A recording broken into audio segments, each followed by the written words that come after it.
merci. Si on a une laxabino ndenge ya ko sukola poisson na biso. Toza na besoin ya plateau pour na rotia poisson na biso so to sukoli. Toza pe na besoin ya couteau. Donc mbeli vraiment ezala bien aiguisé pour ce que kata mbisi na yo et panza yango te. Voilà, donc toza na besoin ya couteau moko ya bien. Naza na besoin moi assiette na ngai oyo na rotia ba salité nango parce que ça la vraiment propreté ozo sala poisson ozo tika susu ba salité na kati. Pona bato balinga kolia poisson te soka ekokuta yo ozo sala ngonde ngwana en tout cas epesaka vraiment un peu nausée pona koya kolia. Donc maman zalaka toujours l'habitude ya kozala na moi plastique pona koboaka ba salité na yo. Voilà. Donc on a la sabino. Premier facteur tango ozoko soki ozo sukola poisson na yo eza nini? Eza ke pona ko décongeler poisson c'est vraiment tout simple. Tokoya ko tremper poisson na biso tango molai na mai te. Mais tango ozo sala poisson na yo ezala toujours ferme. Il faut ezala ferme, ezala te ke umela ki na mai bongo ese elembi au mona ke tango ozo kata ngo ezo panza na la na poisson na nga vraiment eza très ferme. Na oti ko tsango na mai na kanta mo ba 5 minutes par là parce que na la lisaki yango na réfrigérateur pour na et décongeler. Donc na la lisaki na réfrigérateur pour poisson na nga ezala décongelé. Donc naza na poisson mo eza vraiment bien et bimisi mai ya mwindu te et bimisi te. Voilà, donc poisson na nga eza na vraiment bien de na kolakisa bino ndenge basukolaka poisson bomoni ki na trempe yango me mai eza ebele te. Mai ezala juste na niveau ya poisson parce que l'effet ya kotika poisson na biso tango molai na mai yango esalaka ke ebebisaka elongolaka goût nyonso tout ya poisson. Donc tolanda, merci. Donc toya koluka mwa bekai oyo ezalaka wana des fois pembeni. Et maman, faut que vous ayez un couteau na ciseaux parce que ciseaux vous permettre que au longo là bas biloko na yo bien sans que ekota na maboko na lati ba gants parce que naza na ba gants mais ce que vous avez na ba gants surtout bandeko bazala katie ba faux ongles en tout cas vous êtes obligé il faut tia ba gants pour solo vraiment ya poisson ekota katina kati ya manzaka. Mais ce que vous avez ganté, rien n'empêche, tant aussi ça. Au school, ma boue, on a vinaigre. Mais nga comme naza nango, ceux qui naza na bagan nanga. Donc bagan te sont juste na action.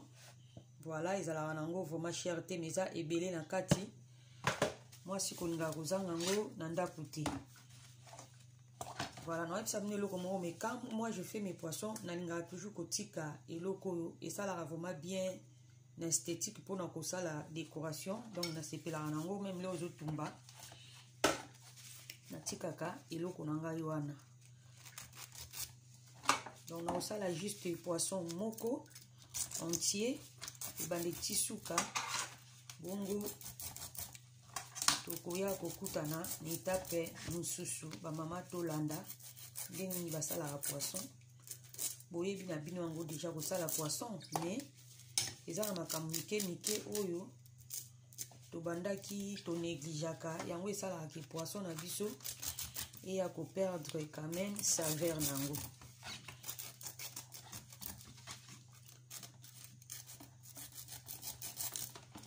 Onga naza na mbeli na vomi kataka bien donc soki mbeli no ezo kata bien te ngo za na mbeli moko ya bien po ya mte ko sala ke bis na o ezala na forme moko ya bien. Voilà, là tout ce qu'on a bloqué, pour le bien. Si on a un pota, tant qu'on a pota, maman, et coca comme na mukuate. Pota na ezala juste les cola musuni. Otima ba pota no boye. Voilà.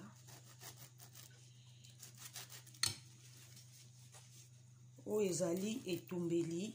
Et ça les lia poisson ya capella. Tout le monde a un poisson capella pour nous aller bien. Donc basalela kango boye basalaka poisson na mai ebele te pardon même quand ozosukola viande na yo kosukola yango na mai ebele te. Donc c'est ça tosali bongo nga linga kokatela yango awa mpona azala na facilité ya kobimisa basalite na nga. Tie nzela na yo comme ça nakoyebisa bino mpona koyeba soki poisson na yo eza bien. Bomoni poisson na nga eza mpenza bien ya sika.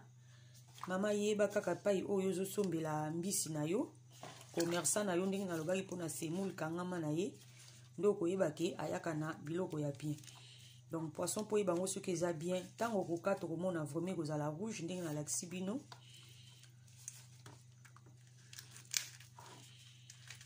Oyo eza poisson na biso tobengaka Thomson, eza nango vraiment compliqué te mpona kolamba yango to mpona kosala yango. En tout cas ezalaka compliqué te. Là tozobwaka biloko na biso à côté tokokende luka eloko oyo nano nyonso. Donc poisson na ofo ezala toujours malili ntango ozosala yango.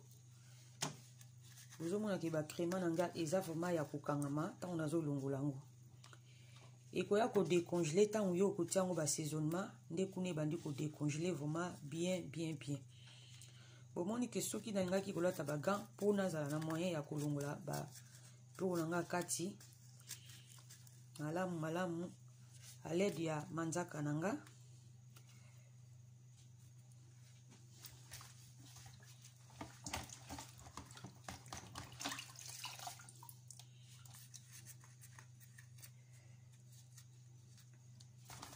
Awa tokozwa couteau ya moke po toya koluka basalite oyo etikalaka na kati.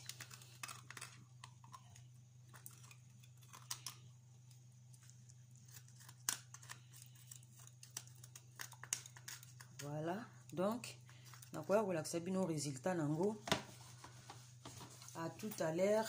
Nasilisa kosala nyonso nde nakolakisa bino kati ya poisson na kosala nyonso apo toya kokutana na deuxième étape. Merci.